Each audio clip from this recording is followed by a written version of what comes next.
নমস্কার, আপনারা দেখছেন এখন দাসপুর বার্তা। মুমূর্ষু মানুষের কল্যাণ কর্মে দাসপুর স্থায়ী ব্যবসায়ী কল্যাণ সমিতি এই কর্মসূচি রূপায়িত হয়েছে 8ই জুলাই বুধবার। এর আনুষ্ঠানিক উদ্বোধন করেছেন স্থানীয় বিধায়ক তপন কুমার দত্ত। মঙ্গল দ্বীপ প্রজ্বালন ও বৃক্ষচারায় জল সিঞ্চনে শুভারম্ভে এদিন এই এলাকাবাসীর সাথে আরও সামিল ছিলেন দাসপুর এক পঞ্চায়েত সমিতির সভাপতি সুকুমার পাত্র, ক্ষীরপাই ব্যবসায়ী সমিতির পক্ষে বীরেশ্বর পাহাড়ি, গোবিন্দপুর ব্যবসায়ী সমিতির পক্ষে প্রফুল্ল পাইন, সাগরপুর ব্যবসায়ী সমিতির পক্ষে বলরাম গুচাইত, গৌরা ব্যবসায়ী সমিতির সম্পাদক প্রমুখ সুধীজন। স্বাগত বক্তব্য পেশ করেছেন দাসপুর স্থায়ী ব্যবসায়ী কল্যাণ সমিতির পক্ষে দিবাকর দে, এর সম্পাদক শিশির কুমার মাঝি। তাদের উদ্যোগে আয়োজিত এই মহতী রক্তদান শিবিরে জনস্বার্থে এই বাজার এলাকার সার্বিক উন্নয়নে ও নিরাপত্তায়, যান ও জনবহুল পথ থেকে নিরাপদ স্থানে হাটবাজার বসানো, শৌচালয় স্থাপন, জল নিকাশি ব্যবস্থা আরও উন্নয়ন, আরও পথবাতি লাগানো, দাসপুর জনপদকে পৌরসভার মর্যাদা দান এবং আবর্জনা অপসারণ ব্যবস্থাপনায় প্রশাসনের দৃষ্টি আকর্ষণ করেছেন। প্রাক্তন সম্পাদক মহেন্দ্র মহাপারু দাসপুর জনপদের উন্নয়নে পৌরসভা ও গ্রাম পঞ্চায়েতের ক্ষেত্রে সমতুল্য ক্ষমতা প্রয়োগের অভিন্ন আইন প্রণয়নেরও প্রস্তাব দেন। এদিন দাসপুর বাজারে অনুপ মণ্ডলের পৌরোহিত্যে সমগ্র সভা সঞ্চালনায় ছিলেন সংস্কৃতিপ্রেমী হরেন্দ্রনাথ বেরা। এই শিবিরে মেদিনীপুর ব্লাড সেন্টারের সহযোগিতায় 48 জন স্বেচ্ছায় রক্তদান করেছেন। দাসপুর থেকে রিপোর্টে শ্যাম সুন্দর দলই। Like and follow with subscribe এখন দাসপুর বার্তা। এই দাসপুর বার্তায় যুক্ত হন, আলোর পথে এগিয়ে চলুন। আমি অভিনন্দন জানাই, শুভেচ্ছা জানাই তাদের অমূল্য রক্তদানে মুমূর্ষু মানুষ বেঁচে উঠুক। আমরা তাদের এই সহযোগিতার জন্য আন্তরিক ধন্যবাদ জানাই, যারা উপস্থিত হচ্ছেন এবং যারা এখনো উপস্থিত হননি। আমরা আহ্বান জানাচ্ছি আন্তরিকভাবে, আপনারা আসুন, সহযোগিতার হাত বাড়িয়ে দেন।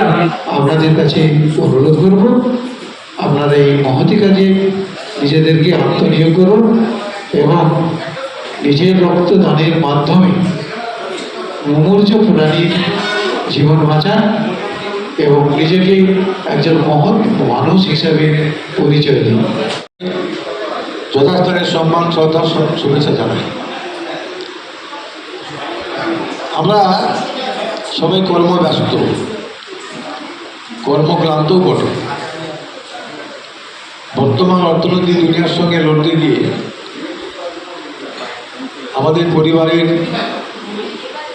স্ট্যান্ডার্ড অফ লিভিং রক্ষা করতে গিয়ে আবার বেশিরভাগ মানুষ সংসার পরিচালনা করার প্রয়োজন বিভিন্ন কাজের সঙ্গে যুক্ত থেকে 24 ঘন্টার মধ্যে বেশিরভাগ সময়ই অর্থ সংস্থানের জন্য আমাদের প্রচেষ্টা গ্রহণ করতে হয়। আজকের এই রক্তদান শিবির অনুষ্ঠানে আমি মনে করি যে আমাদের প্রাক্তন যে মহকুমা শাসক ছিলেন সুমন বিশ্বাস, যার আহ্বান তার নির্দেশ মনে করে আমরা বিভিন্ন রক্তদান শিবিরের আয়োজন করেছি এবং কিন্তু স্বাধীন ভারতবর্ষের না এইগুলি কথা বলে প্রদীপ প্রজ্বলন করছেন আমাদের বিধায়ক শ্রদ্ধেয় শ্রী তপন কুমার দত্ত মহোদয়। গ্রীষ্মকালে রক্তের সংকট হয় এবং এনারা উদ্যোগ নিয়ে ব্যবসায়ী সমিতির পক্ষ থেকে উদ্যোগ নিয়ে আজকে যে মহৎ কাজ করছে, আমি যারা রক্তদাতা তাদেরকেও আন্তরিকভাবে শুভেচ্ছা জানাই এবং ব্যবসায়ী সমিতিকেও তাদের পক্ষ থেকে যে উদ্যোগ গ্রহণ করা হয়েছে আমি সত্যি ধন্য যে তাদের এরকম প্রয়াস নেওয়া। মুমূর্ষু রোগীর প্রাণ বাঁচানোর উদ্দেশ্যে আজকে যে এত বড় একটি মহতী অনুষ্ঠানের আয়োজন করেছে, তার জন্য আমি আমার গোবিন্দনগর গৌরা ব্যবসায়ী সমিতির পক্ষ থেকে ওনাদেরকে অশেষ ধন্যবাদ।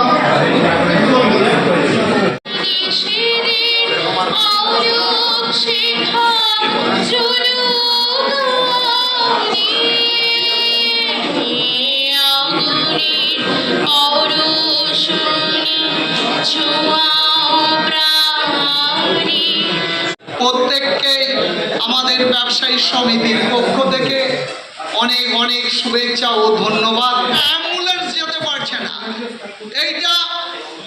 এইটা আমরা দীর্ঘ কয়েক বছর ধরে বলে এসেছি যে এই সবজি মার্কেটটা এখানে থেকে স্থানান্তর করবার জন্য, তাকে ব্লক করে সেই রাস্তার উপরে বস্তাবন্দি করে সেই জঞ্জালগুলোকে ওখানে রাখছে। ওখানে কুকুর বিড়াল যা কিছু চাপা পড়ছে ওই বস্তার মধ্যে রয়েছে।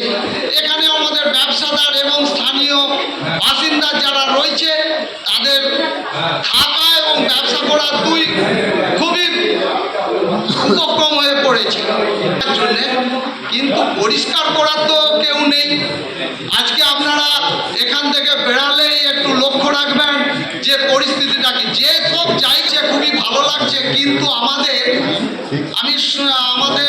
আমরা সহযোগিতা করব সরকারকে সবদার দিয়ে, এবং আমাদের দিকেও যদি সহযোগিতা করেন, আমরা যেসব ওই হসপিটাল চকের যে রাস্তার উপরে লাইট আমাদের যেমন ছিল ওই লাইটগুলো, এবং আমরা কিছু এইদিকে নুনিগাদার দিকে লাইট কিছু ছিল, এইদিকে গৌরাঙ্গ ওয়েল মিলের দিকে লাইট ছিল, পিপকলাতেও লাইট ছিল, ওই লাইটগুলো আমরা সব মিটার আকারে 10খানা মিটার দিয়ে আমরা লাইট সংযোগ করে রেখেছিলাম, এবং লাইট থাকার ফলে দাসপুরে চুরি চামারি অনেক কমে গেছে, এবং যেসব অন্তর্ভুক্ত করা যায় সেই দিকটা আমি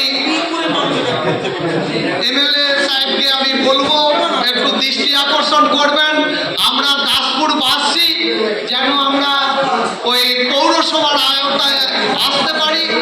আমাদের শৌচাগারটি একটি জরাজীর্ণ অবস্থায় ছিল পুরনো বিডিও অফিসের কাছে, সেইটি রাস্তা সম্প্রসারণের সময় ভেঙে দেওয়া হয়েছে, এবং এখানে পুরনো মাছ বাজারের কাছেও শৌচাগার ছিল, ওটাও ভেঙে দেওয়া হয়েছে।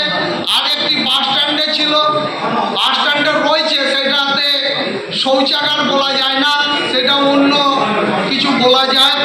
প্রতি আমার কৃতজ্ঞতা, শুভেচ্ছা, অভিনন্দন থাকলো যে আপনারা এইভাবে এগিয়ে এসে রক্তদান শিবিরে অংশগ্রহণ করছে। সমিতির পক্ষ থেকে আমাদের শিশিরবাবু অনেকগুলি বিষয় এখানে রেখেছেন, যেটা মাইকে বাজারের লোকেরাও শুনছে। করব যে ব্যবসায়ী সমিতির শুধু রক্তদানটাই কিন্তু কাজ নয়, যে আমরা বছরে একদিন রক্তদান করলাম। এখানে যেসব বিষয়গুলি উল্লেখ করেছেন সেই সব বিষয়গুলি যদি আপনারা নিজেরা একটু দেখতেন।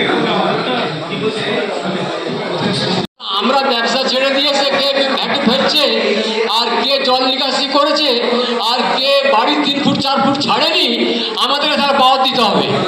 যে আমরা লক্ষ্য করে আমরা কমিটি করে সেইটা দেখভাল করব। ব্যবসায়ী সমিতির কমিটিকে থানা এবং পঞ্চায়েত দপ্তর থেকে পাওয়ার দিতে হবে, যাতে করে আমরা সেটাকে প্রতিবাদ করতে পারি।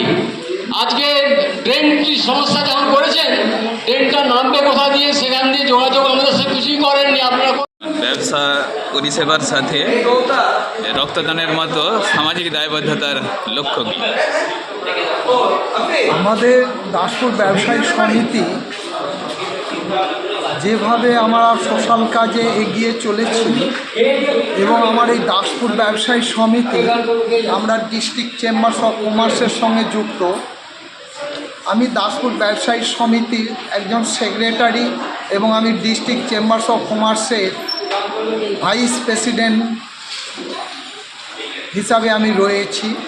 এবং আমার এই যে রক্তদান শিবির খালি আমরা করি না, প্রতি বছর আমরা কোরিয়ান বাটখারা সরকারকে সহযোগিতা করে আমরা এই কাজগুলো করছি, এবং আমরা খাদ্য দপ্তরের অফিসারদের নিয়ে যেসব মিষ্টি দোকান থেকে, খাবারের দোকান থেকে ওনাদের আমরা সার্টিফিকেট প্রদান করছি, এবং আরও অনেক কিছুই আমরা কাজ করে চলছি। এবং আমরা বিগত বছরগুলিতে স্কুলে বই দান এবং আমরা ব্যাগ দান এইগুলো আমরা করে এসেছি, এবং আগামী দিনেও আমরা এইভাবে সোশ্যাল কাজে এবং সরকারকে সহযোগিতা করিয়ে আমরা যাব এবং আমাদের এই রক্তদান শিবিরের মাধ্যমে আমরা কিছু দাসপুরবাসী এবং দাসপুর ব্যবসায়ীদের স্বার্থে আমরা